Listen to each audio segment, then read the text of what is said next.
You've made it to Chiro Hustle. Sit back and learn from the greatest influencers in the profession on the world's #1 chiropractic podcast. This episode is brought to you by Peach State Payments. Ethical processing, more profit, less stress. Chiro HD, more than an EHR. Practice management simplified. The Chiro Speaking Company. Attract, educate, and convert. Chiro Spring, cloud-based, user-friendly software with all the essential features chiropractors need. Redmond Relight. The IFCO. Chiro Moguls. Chiro Health USA. Sherman College of Chiropractic. Pure Chiro Notes, Titronics, and Life West College of Chiropractic. Let's hustle. This episode of Chiro Hustle is brought to you by Relight Hydration by Redmond. Here's the truth. Most Americans are walking around dehydrated, low energy, brain fog, muscle cramps, headaches, and they think they need more caffeine, when what they actually need are electrolytes. Hydration isn't just water. It's sodium, potassium, and trace minerals that help your body actually absorb and use the water. That's where Relight comes in. Made with Redmond real salt. No artificial junk, no neon dyes, no sugar overload, just clean, balanced electrolytes designed to support hydration, muscle function, and optimal daily performance. And here's the best part. Grab their sample pack with multiple flavors so you can find your favorite. Once you dial it in, it's an easy daily habit you'll stick with for life. Chiropractors understand this. The nervous system runs on electrical signals. Electrolytes help support that communication. If you're tired or feeling drained by 2 p.m., this is your upgrade. Go to chirohustle.com and get 25% off Relight with our exclusive promo. If you want to wholesale Redmond products, see the show notes for the wholesale application. Hydrate smarter, perform better, stay aligned. Hey guys, welcome to episode 771 of the Chiro Hustle podcast. I'm your producer, Luke Millette, and here's your host, James Chester. So today we have the opportunity of interviewing Dr. Steve Tullius. And if you want to hear what's going on with chiropractic and the long-term vision, stay tuned for the full episode. Welcome back. It's another episode of the Chiro Hustle podcast. Sorry we're a little bit late with our start today. We were just chopping it up in the green room, talking about things that matter to this amazing profession. I got Steve Tullius on with me today, and we're going to talk about some really important things for the chiropractic profession, and I'm going to share his story a little bit. But before we get into the meat and potatoes of today's episode, I'm going to let you know our big why. Why do we do what we do over here at Chiro Hustle? It almost brings tears to my eyes when I say this because I don't hear chiropractors talk like this. I'm probably the only person I know that actually has an introduction like this that hits as hard as it does. But we support freedom of speech. We support medical freedom and family health freedom. If you don't know what those things are and you're looking for that, find a chiropractor in your neighborhood or your city. We also protect BJ Palmer Sacred Trust. If you don't know what that is and you've been practicing 2 years to 10 years to 30 years, go check out the show notes. Fall back in love with this profession. Realize why you do what you do. Everything starts with your why. We also believe in innate intelligence, educated intelligence, and universal intelligence.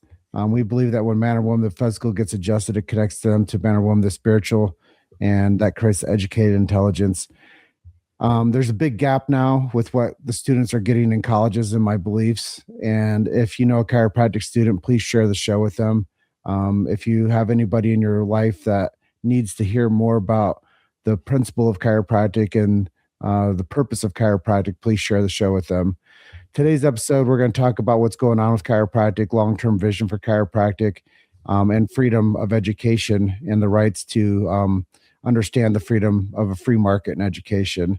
And we're going to talk about some awareness issues, and I'm going to let Dr. Steve touch on those things a little bit deeper. But Dr. Steve Tullius, welcome to the show. Hey, thank you so much, James. Really appreciate the opportunity to share with you. Yeah, 8.5 years, going on 9 years, 771 episodes. It's a real pleasure to do this work. And as I was telling you off camera, people that are curious about Chiro Hustle, I would just say go to chirohustle.com and check us out. It's a really valuable resource for chiropractic. But I love having these types of conversations because I believe the world needs it. And I believe the world needs more access to these types of interviews. And, I see people sometimes, Dr. Steve, that they've been out of school for 8 years, and they'll see me and they'll say, "Hey man, your show helped me get through college," or "I learned so much about the profession because I listened to Chiro Hustle." Nice. And I think it's just really cool, man. But jumping into it, your story. I know you got some deep roots within chiropractic, been working politically for over 2 decades.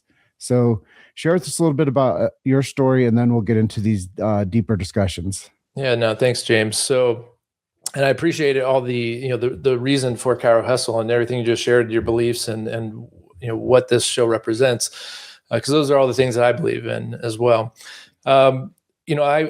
I thought I was going to be a medical doctor, right? That's from the age of 8. That's what I thought I was going to be, because I knew I wanted to help people heal. And I was on that path until about age 15, where I entered a chiropractic office, not because I had back pain, but because I was pretending I had back pain, because my brother was going. He was 5 years older, and I wanted to be like him and do what he was doing. And I told my mom I had back pain when I didn't, and because I thought that's the only entry route into a chiropractic office, just like all the millions and millions of people out there. And I'll never forget a couple of things. One, when I walked in, it was very different than my previous experience in healthcare. It wasn't the white sterile walls. It didn't have that weird sterile smell. There wasn't the glass partition separating the patients from the front desk people. And when I walked into the consultation room, there was this amazing thing called a neuropathulator on the wall, where you push the buttons and you see the spinal cord light up and the nerves go into all those different organs. And I was like, oh, that's pretty cool. I was playing with that. And then this chiropractor walked in, and he told me about a couple of things, and namely that the power that made the body heals the body, and all about the nervous system. And today we're going to check you for subluxation and see if you're subluxated. And it all made total sense. It wouldn't have mattered because I wanted to be like my brother, and I would have done it anyway. And I'll never forget my first adjustment, because I got on the table, had my upper neck adjusted, and I walked out of that office feeling like the weight of the world had been lifted on me that I didn't even know was there. Right? I felt like I was floating. It felt like wow, this is what life is supposed to feel like. And so I had been subluxated my whole life, right? Just like the millions and millions and billions of people out there. And so it just opened my awareness. Now I was still on a medical path. It wasn't the moment I decided to be a chiropractor. It was car accidents and football injuries that kept me back regularly in the chiropractic setting. And it wasn't until I was in college playing football where I had a shoulder injury, went to the orthopedic doctor, and he didn't do any orthopedic tests. Not that those have any value anyway. But he didn't touch me. He didn't touch my shoulder. He ordered an MRI, which was inconclusive. It didn't show anything. And his next recommendation was to cut me open and take a look to see what was going on. And he said, go ahead and schedule for next week. And I shook my head, okay, when in my brain I was going, no way. And I didn't schedule that because it just made no sense whatsoever. I'd had all this amazing results in chiropractic, excelling in sports, injury recovery, all these things. And it was like a lightning flash. Like, in that moment, I knew that I was born to be a chiropractor, and that's the path I took from there. So that's how I entered chiropractic. I went to my chiropractor and told him, and he said I should go to Los Angeles College of Chiropractic because I lived down the street. Well, and not down the street. It took an hour to get there each way because it was LA. But I didn't learn chiropractic there. In fact, he said, you won't learn chiropractic there. You'll learn it when you get out, and I'll teach you, which that's a wild statement. Don't you think? Imagine if someone wanted to go to learn the skill of plumbing, and someone said, okay, well, there's a plumbing school down the street. They won't actually teach you how to be a plumber, but you can come and then learn with me afterwards. Right. So he said, just get your license and then you'll learn chiropractic, which I should have asked more questions, right, about that, but I just trusted him and okay, cool. And my experience there was that was the truth. I did not learn chiropractic there. I learned medical manipulation. We were taught the 34 principles, not 33, right? We were taught 34 principle, the 34th being, may the force be with you. You see, chiropractic philosophy was taught as history, and it was laughed at. Subluxation was laughed at. In our diagnoses classes, they would, say, oh, maybe they're subluxated. Ha ha ha. Like it was, I came out of school not even being able to say the word subluxation. And if the thought of recommending more than 12 visits for a corrective care plan, that was crazy, because I was taught the culture was that if you're doing that you're a sleazy car salesman, right? And you're just in it for the money, right?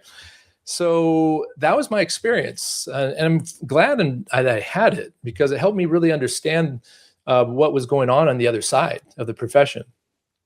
And yeah, go ahead.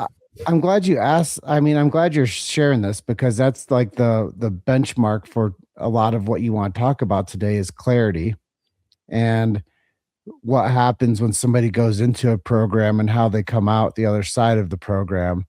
And I think that if we can go into talk about what's going on today based on your time in the profession, because I think there are some conversations that are being had right now, and some policies that are happening right now that even though some people are clapping for them, the other people might be saying, what's going on? Why is this happening?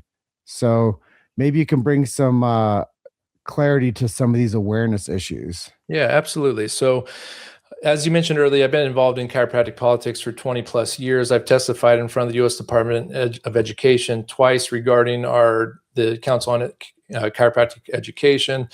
And at those meetings, the NASICI, which is the committee that makes recommendation to the U.S. Department of Education, to the Secretary of Education, on whether or not an accrediting body should keep their recognition or not, they told us there that we should create a second accrediting body, right? They said, hey, guys, we can't solve this, because the issue is this. In 1974, the CCE gained accreditation by the U.S. Department of Education, right? This is the mechanics of what's happening. They did so through, they broke a binding arbitration. You see, the CCE was the ACA's accrediting body that they wanted the U.S. Department of Education to recognize. The ICA had another body that they wanted the U.S. Department of Education to recognize. And the whole purpose of recognition by the U.S. Department of Education is to be able to receive loan dollars, right? It all comes down to money.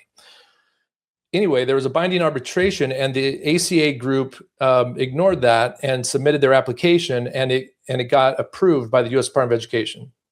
That was in 1974. In 1974, the subluxation-focused side of the profession represented 75% of the students, and only 25% were represented by the ACA schools. And once that happened, the CCE began a war of attrition by forcing the subluxation-focused schools to now teach in a musculoskeletal model more and more and more. Now, that's the accreditation side of this cartel. And by the way, people may have heard this term cartel in chiropractic. That was not a term coined by anyone in chiropractic. That came from a U.S. Supreme Judge who described what was going on as a virtual cartel based upon when Life University almost had the school closed because of improper dealings with the CCE. Anyway, the way this cartel is put into action, though, and formalized, is through what the FCLB, the Federation of Chiropractic Licensing Boards, did after that.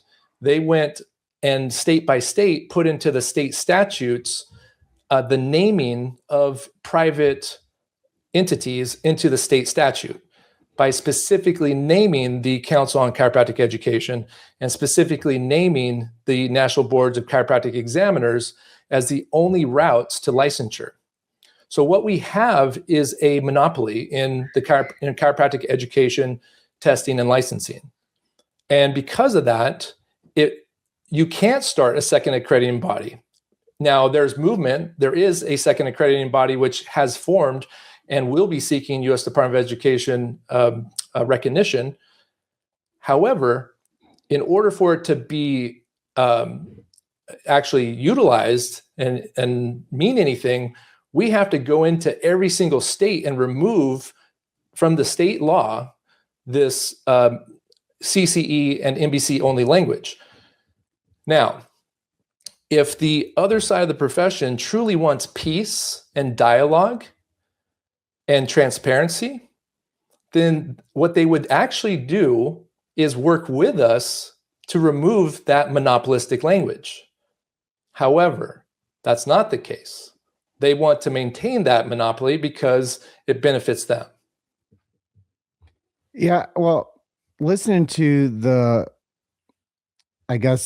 arc of how we got to where we are today, it makes me curious. And this is one of my favorite questions I ask on the show from time to time is, what advice would you give to a chiropractic student? Because I think if we want to find out long-term vision, we have to see what's happening like today. Yeah. And, I was having a conversation very candidly with you off camera saying like, look, man, if we don't start supporting the profession from a fundamental level on a state level, we don't have the chiropractor doesn't have a profession, because the people that are showing up to these groups are probably in their mid to late 40s, and we've lost 2 generations that would be supporting and becoming decision makers of the future. So let's frame it into advice to a chiropractic student today. Yeah. Well, as we know, there's chiropractic students at all the various schools, and they're going to have different ideas about what chiropractic is. I would encourage students to listen to the history I just described and be curious. You mentioned that you were curious. Be curious about, well, maybe this chiropractic thing is not exactly what my instructors say it is. Maybe there's more to this, because I think at the core, students should be very, very curious, and they should dive into what is this thing? What is subluxation? Why is my instructor saying that subluxations don't exist, or they can't be visualized on x-rays? What evidence do you have for that? What does the research say regarding chiropractic and heart rate variability and the various tests looking at brain function around subluxation and correcting subluxations? I think that's the first step, is being curious and asking the question, maybe it's not exactly what I think it is. Why are some people so passionate about it being something different? Are they just cultists? Are they unscientific? Are you going to accept what someone else has told you? Which, by the way, at LACC, that's what we were told about anyone at Sherman College of Chiropractic. And so I would encourage you to be curious, number one. Ask questions, do your research, do your due diligence, because you're about to go into a profession that is highly fractured. The second step, I would say, is get involved with as many groups, various campus groups. Get involved with your state associations, national associations. But again, the reason why I started with the first question is because what if you join a group that you're not really, maybe 10 years later, wanting to be a part of? I think it's really important to look at these really deep questions about what is chiropractic. Have you read the 33 principles? Have you read Stevenson's textbook? Have you gone through Rob Sinat's textbook on philosophy? Have you looked at Monique Andrews' work, right? David Fletcher, Christopher Kent? Or are you only consuming the what is being placed in front of you, right? And I think that's something really, I wish I had a magic wand and could give these things to them, but at the end of the day, they're going to have to seek it out themselves. You've made it to Chiro Hustle. Sit back and learn from the greatest influencers in the profession on the world's #1 chiropractic podcast. This episode is brought to you by Peach State Payments, ethical processing, more profit, less stress. Chiro HD, more than an EHR, practice management simplified. The Chiro Speaking Company, attract, educate, and convert. Chiro Spring, cloud-based, user-friendly software with all the essential features chiropractors need. Redmond Relight, the IFCO, Chiro Moguls, Chiro Health USA, Sherman College of Chiropractic, Pure Chiro Notes, Titronics, and Life West College of Chiropractic. Let's hustle. Hey docs, let me ask you something.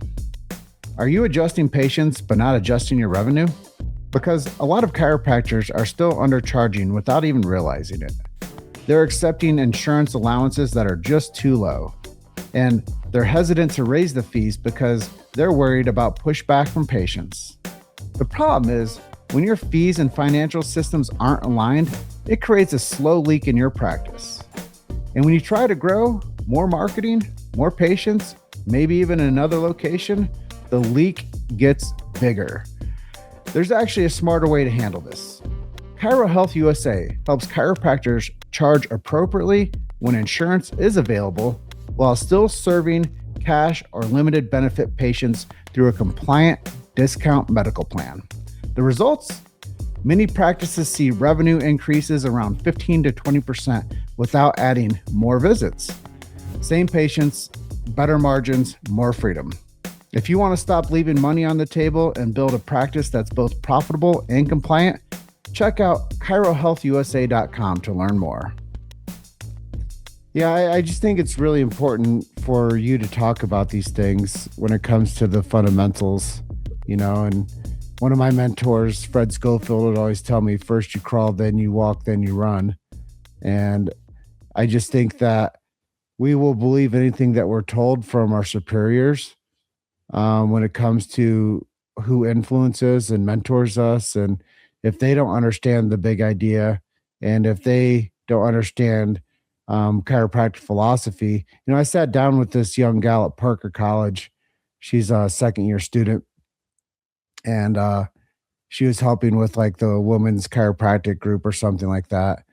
And I just kind of dropped some knowledge on her. I was like, you gotta, if you're gonna do what you're doing, you're gonna become a professional. You gotta go out there and serve your community. Number one, you have to have good philosophy. I was like, if you don't understand philosophy, you might think that it's antiquated because that's what they probably tell you. But I was like, you have to understand philosophy. I was like, I'm not a DC, but I've been in the profession for 17 years. You have to understand your big why. And like you're saying, you got to read Stevenson's Understanding 33 Principles.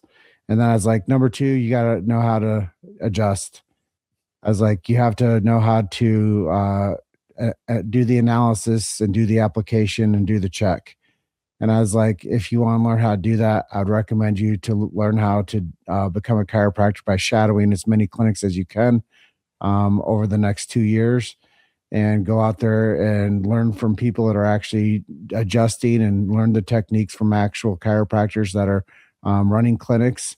And then I was like, and if you really want to get good at it, you should go to a mission trip and adjust as many people as you possibly can and learn how to learn the philosophy and learn how to adjust. And I was like, just then you should probably learn how to run a business, or you're going to really struggle with life. And you should understand the business principles, or you're going to be an associate. And I was like, that's not a bad route either. But just know that you have a couple pathways out there. But if you don't know philosophy and don't know how to adjust, and you're going to go out there into the free market and demand a salary from somebody, you can't depend on them to teach you how to do these things and have philosophy when you join their team. So I was like, these are things I just wanted to like share with you. And, and she was super supportive and happy that I was like telling her the truth. And she's like, no one's actually told me any of this stuff before. Wow. And she's like, I know that I need to get good at adjusting, and we're only told we're supposed to do it in clinic and all these things. And I go, yeah, it's probably safe that you learn how to do it in clinic, but in the real world, you're gonna go out there and you have to have confidence. And I just kind of shared these things with her, but back to what you were talking about. I know that there's a move that you guys are working on right now to give more freedom of practice to this student per se, and give them a future within how they decide to practice, and who regulates them and how it goes down. So maybe share with us a little bit about, I know you talked about the licensing boards and the accreditation boards. Talk about how you want to basically save the free market for education. Yeah, absolutely. That's fantastic advice, by the way, for that student. So the Chiropractic Freedom Coalition was formed 3 years ago, 3.5 years ago now. And our objectives are very simple. We want a free marketplace for chiropractic by allowing for a second accrediting body. And there is a body that has formed, and it's already doing accrediting work in the chiropractic space in the United States. It has to be operating for 2 years before it can actually seek recognition by the U.S. Department of Education.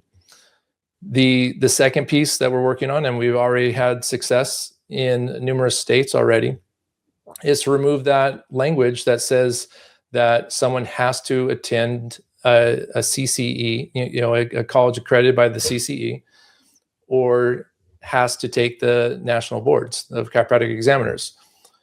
Now, the National Board of Chiropractic Examiners is pushing pretty hard right now. Like there's so much stuff happening right now that's in direct, I'd say retaliation, maybe is the word, where now we have this proposed merger of the NBCE and the FCLB, right? So this is a power move to consolidate power, right? So that they can protect against the very work we're trying to do, to remove the monopolistic language that entrenches the CCE and entrenches the NBCE.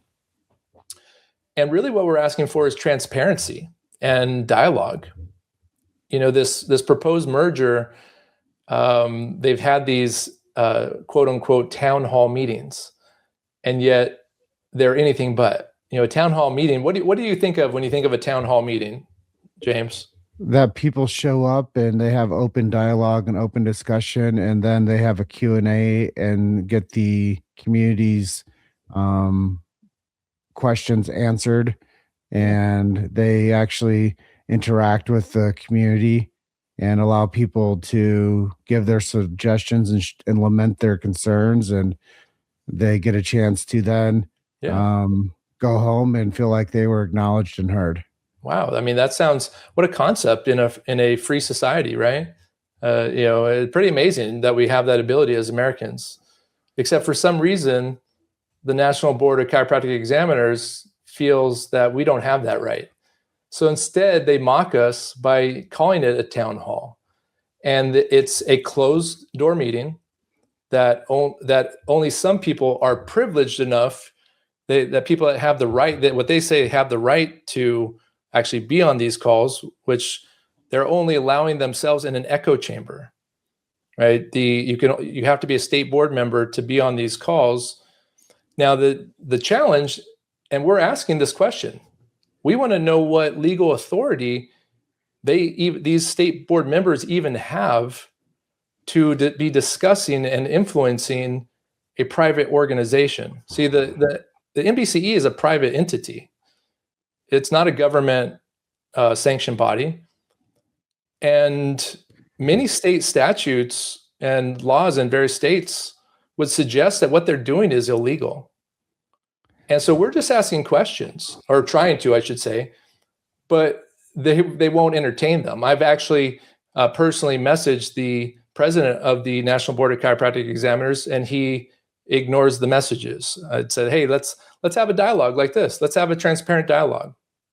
The several students, there was a group of about 15, 20 students who showed up at NBCE headquarters with concerns, and they ring the doorbell, the intercom, and they asked if they could speak with someone, and they said that request was denied out of security concerns, right? They're afraid of the students. And Obviously, you could probably hear it and see it in my, hear it in my voice and see it in my body. I'm disturbed by this.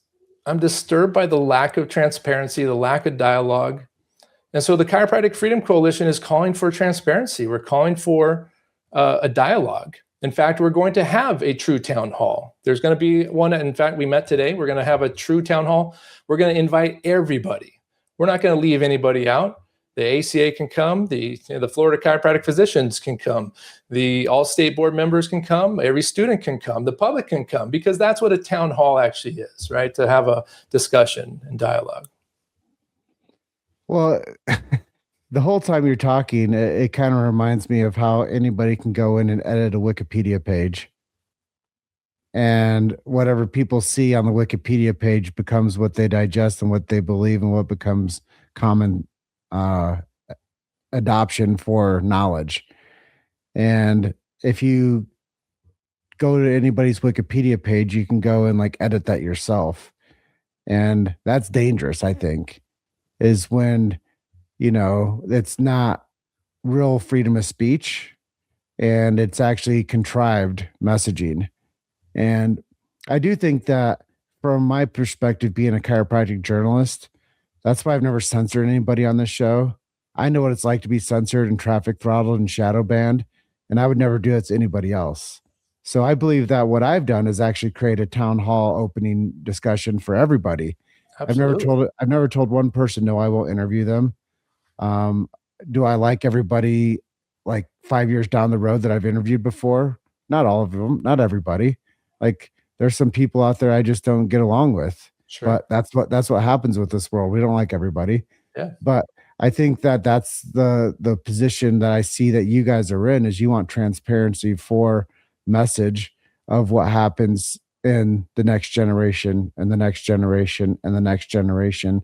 And anytime anybody puts the constraints of a monopoly idea, it becomes, one of three companies that rule the world. And anytime you do that, you don't get diversification and good ideas. You get control and do as I say type methods.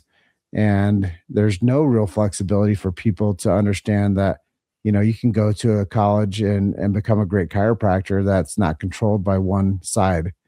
And I think that, there's a lot of concern, in my opinion, for how people go out there and, I always tell people you don't need a board. You don't need to pass boards to be a chiropractor. You need to go to chiropractic school to become a chiropractor. And I joke around with her too. I go, that student I was talking to, I was like, the only thing they're going to do is get you to pass tests. And the people are going to listen to this, and there's going to be some, fanfare, and there's going to be some people that aren't going to agree with what my viewpoints are. But I think if a chiropractor goes to a university that's accredited and they go and become a chiropractor and get their diploma, they should have the ability to go and practice chiropractic. Yeah. And, even deeper, I believe that if an attorney from London wants to come practice in Boston, they pass boards or whatever it is and get tested through, and they can practice in Boston. Yeah. I also believe that if a chiropractor finishes university in Mexico, they should be able to come here to America and practice chiropractic by passing whatever equivalency tests they need to be able to perform their skill and their art in America. I think that it's a universal practice. If you found a person that practiced podiatry from Rome and you brought them to America, guess what? They're going to be practicing podiatry in America. And I think that there's so many disciplines out there that if somebody's a professional, they should be able to practice universally around the world. And that was something that I brought up to a lot of people recently, is I think there should be a universal application to be able to practice globally with your chiropractic degree. And I think that it's no different than somebody that is in veterinarian medicine. Like if you're a veterinarian, you can practice to the country, right? Yeah. So I think there's some things that need to be reestablished in a certain light. But once again, I'm not a chiropractor. I just have my own views. Yeah, I agree with much of what you said there. There's much of the testing that's redundant, and more importantly, the boards are there for this protection of the public. So what data do they have that correlates that someone who passes the MBCE tests are any safer than someone who does not, or scores, at different levels? Like, what's the correlation? Where's the data? We've actually asked for that data. Do you know what we got? We received none. That data doesn't exist. In fact, the data that is out there would suggest that what we're saying is true, right? That these tests are just duplicative in many cases. The medical profession, the osteopaths, got rid of their equivalent of Part 4, yet we decided to create a $20 million facility. So what we need to look at is, are these very huge moves that the profession is making behind closed doors without transparency, which will affect generations going forward? Are these moves that are being done for the benefit of the public and the profession? These are important conversations. And unfortunately, I have a hard stop right now, James. I'd love to come back, discuss it more. Your ideas on this are spot on, because you're talking about freedom. You're not a chiropractor. You're talking about American ideals of freedom, transparency, and that's just not happening right now. Well, I will tell you, at the end of this time that I have with you, I appreciate you opening up the conversation. We did have a very choppy transmission for quite a bit of this, so we might have to go to another take on this. Yep. I can put something together and get you on for another episode sometime before the week ends. But I do think we need to get a better signal going, because Sure. Quite a bit of this was a challenge transmission. So there was some stuff that was quite open and easy to hear and easy to listen to, but there was quite a bit that was having an issue with the feed tonight. So appreciate you, Steve. Appreciate you coming on and sharing about chiropractic from your perspective, and sharing your story, how you got into the profession. And I'll send you another scheduling link, and if you're open to it, let's get you on before the weekend. Absolutely. Thank you so much, James. Appreciate you so much. Take care. Yeah. I'm going to close out and tell everybody, you guys are just one story away. Keep hustling. I'll see you guys on the next episode. Bye for now. Thanks for listening to Chiro Hustle. Don't forget to subscribe and check back next week to continue hustling.